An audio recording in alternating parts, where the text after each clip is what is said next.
Hi, Julia. Hi, Lisa. So I'm the publisher of Siglio, and you are the publisher of Soberscove, and we have lots of things in common, not least of which is that we are publishing books this spring by the sisters Rosemary Mayer and Bernadette Mayer. And I would love to know about temporary monuments and and your cat. Yeah. And the 1971 journal. Yeah. So the excerpts from the 1971 Journal of Rosemary Mayer is the book that's coming out this spring. The first book about Rosemary Mayer I did 2 years ago. So the first book was Temporary Monuments, work by Rosemary Mayer, 1977 to 1982. And so I'll say something about that and then talk about the journal. Well, I guess I would preface it by saying I first learned about Rosemary through the first edition of the 1971 journal. So that caused me to get in touch with Max and Marie Warsh, who are Rosemary's niece and nephew and the managers of her estate. So I got in touch with them and was like, I want to do a book, about her work. And so and what was it that you saw in that journal that really excited you?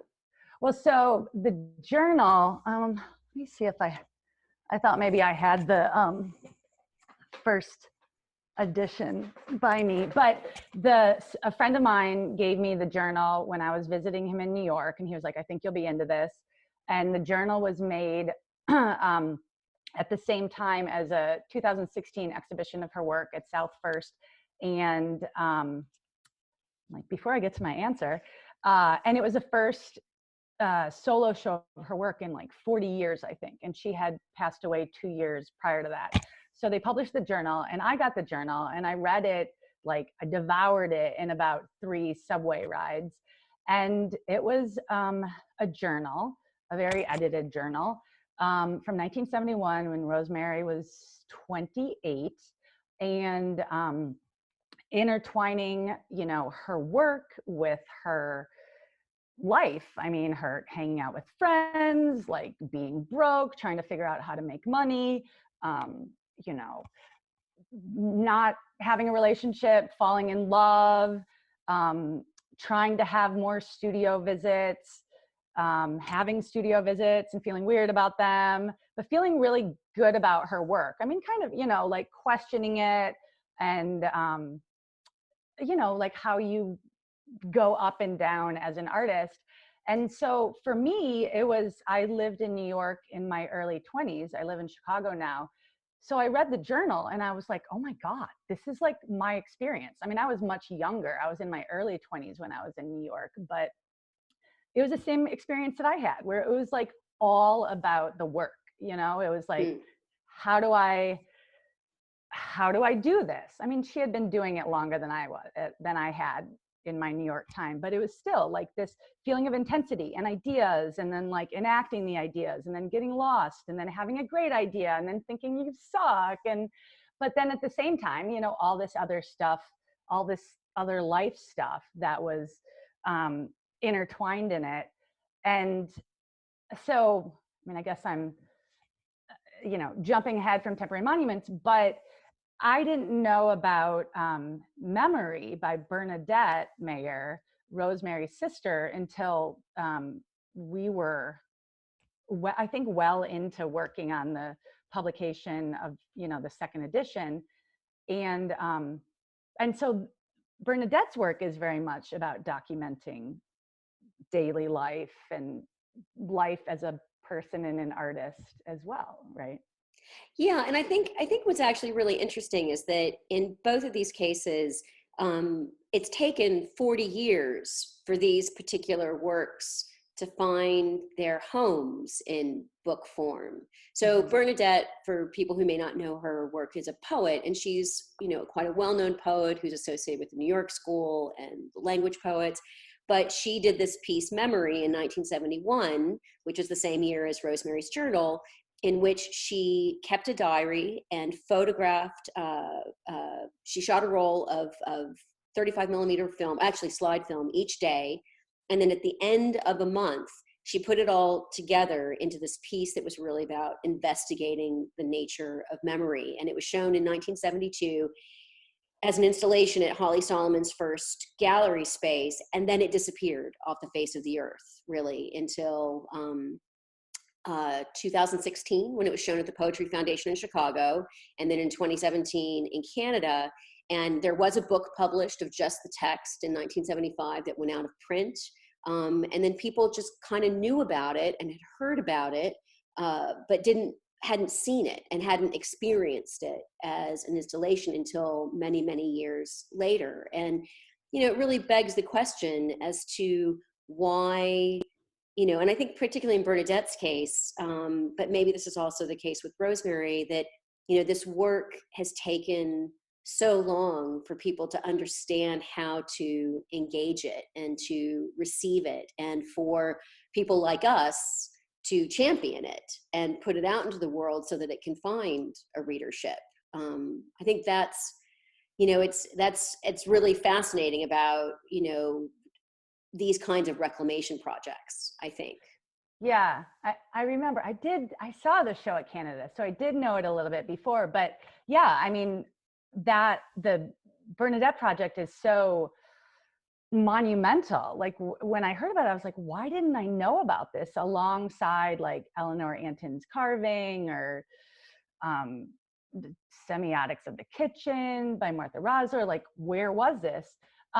For Rosemary, for the journal, I mean, it's a little bit different because it's not, it wasn't a work of art, and it wasn't something that she intended anybody to see. I mean, in the journal, I mean, I think she thinks about what it would be like for someone to read it, and she compares it to Anais Nin's journal, which I think a volume of it had. Yeah, there's multiple volumes. Yeah, there was a particular volume where she was talking about how Nin's journal didn't talk about like the stuff of daily life, like sex and food, and and then Temporary Monuments is documentation kind of around a series of primarily outdoor ephemeral installations. And yeah, I mean, I've talked with Marie about it. I mean, I think there are a number of reasons why her work isn't better known, but I mean, there's the thing about, there's a lot of women that get recognized when they're like super old, like women artists, which, yeah. But Rosemary didn't have a gallery. And that particular body of work was funded, most of the works were funded because there was a lot of money for public art in that minute. And then she moved into a different mode of working where there wasn't funding. I think the public art funding went down anyways, but she continued working her whole life and showing, but not in the level that she is actually right now. So what do you love about Rosemary's work most that you want people to see and understand? I mean, the thing that's most, I guess, a major thing that's important to me about it is that for the work in Temporary Monuments, it's a series of different forms of documentation. So for this one piece called Spell, which was actually, today's April 9th, and it happened on April 8th in 1977, she wrote a text in relation to it that was published in White Walls. She made flyers for it. There are photographs of it. She made an artist book about it. For other pieces in the book, there are drawings, and not all of them are after the fact documentation. I mean, it's like a constellation or a circle of documentation around this event.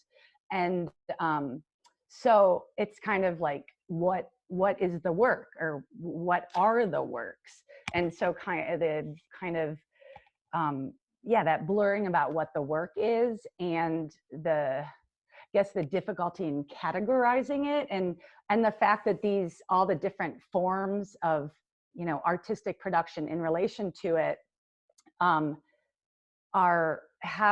they have different registers to them, and would circulate in different ways. So that aroundness, that's something in, I think in a lot of my books where I'm not that interested in going straight on to something, but looking at it from a different direction, or complicating it, or yeah.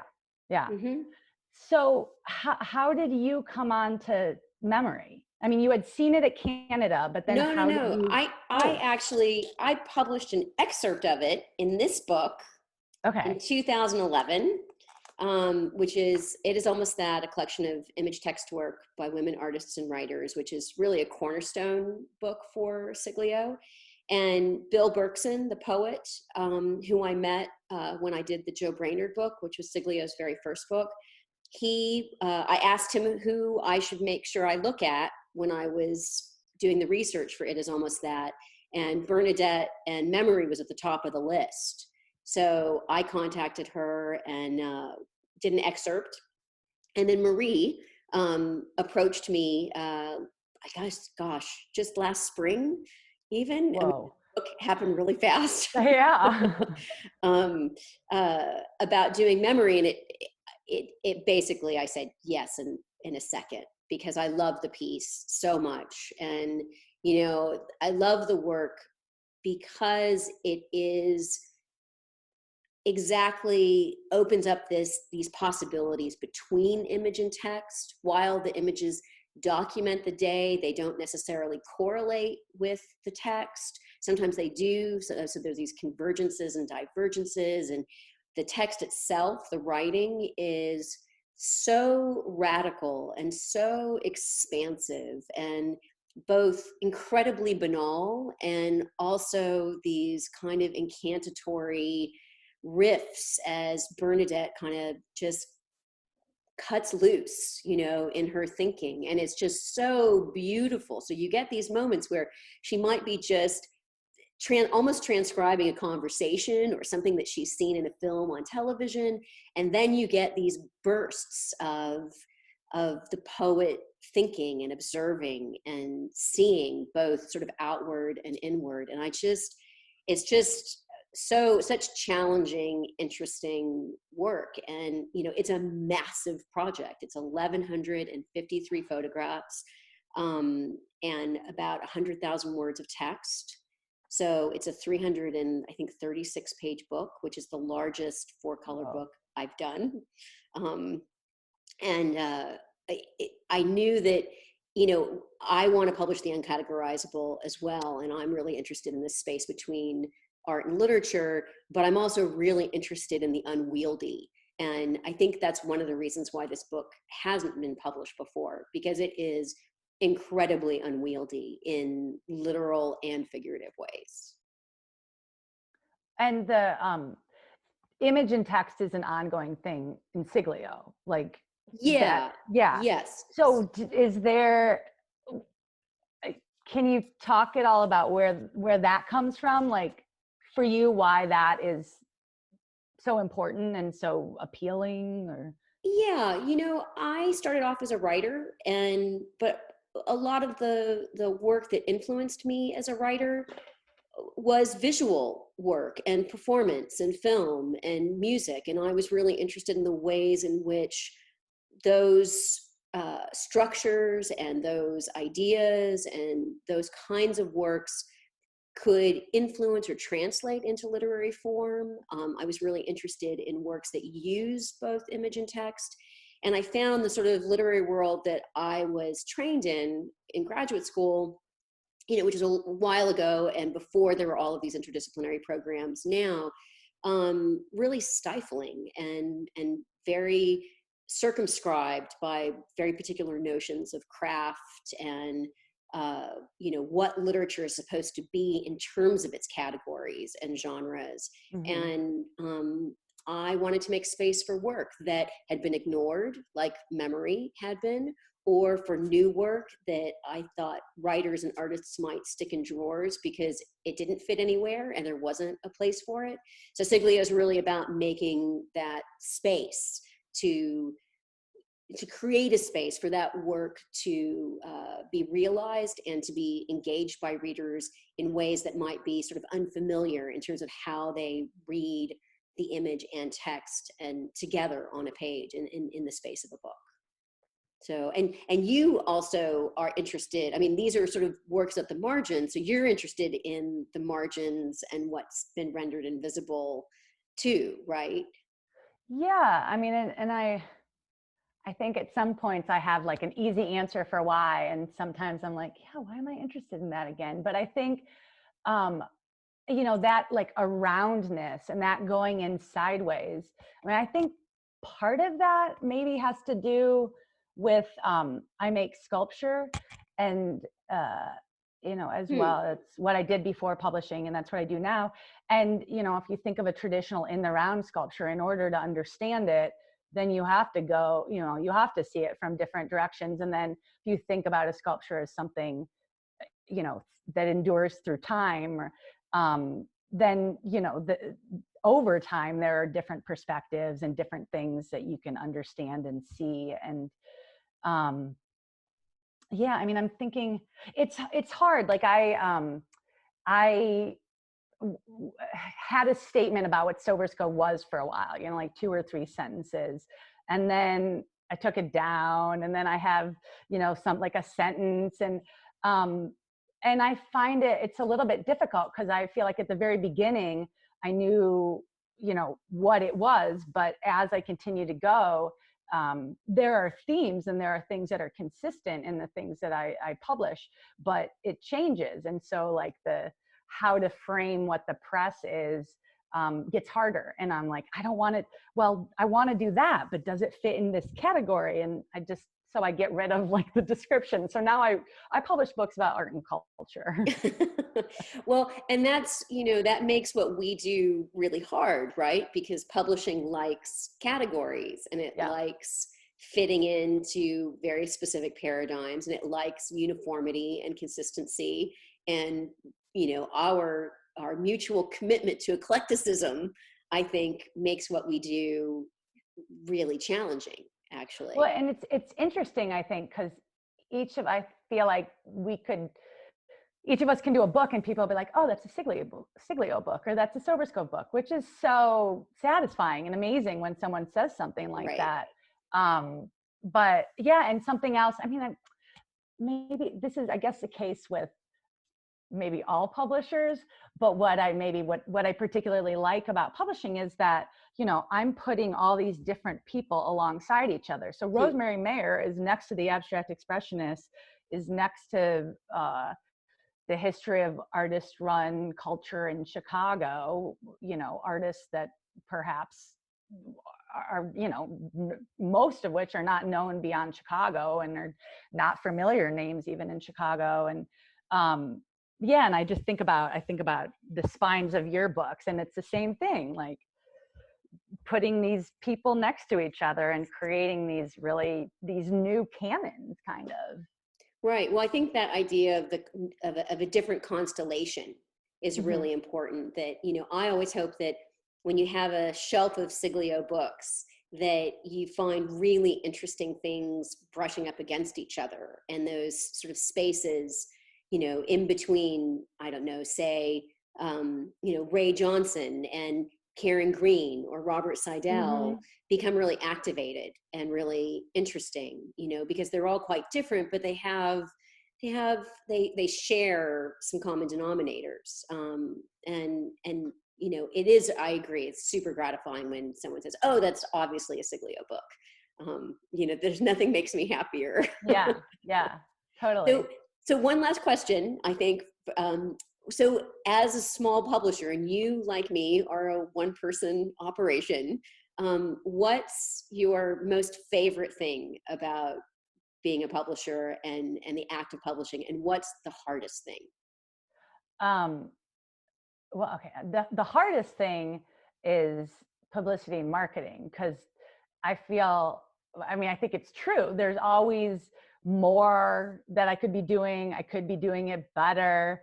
It just always feels like I'm not doing enough, you know, and that's also, you know, it's something that I can get better, can continue to get better and better at, but it's frustrating at the same time when I get, you know, a good review or something, or a good mention, then that's the best thing.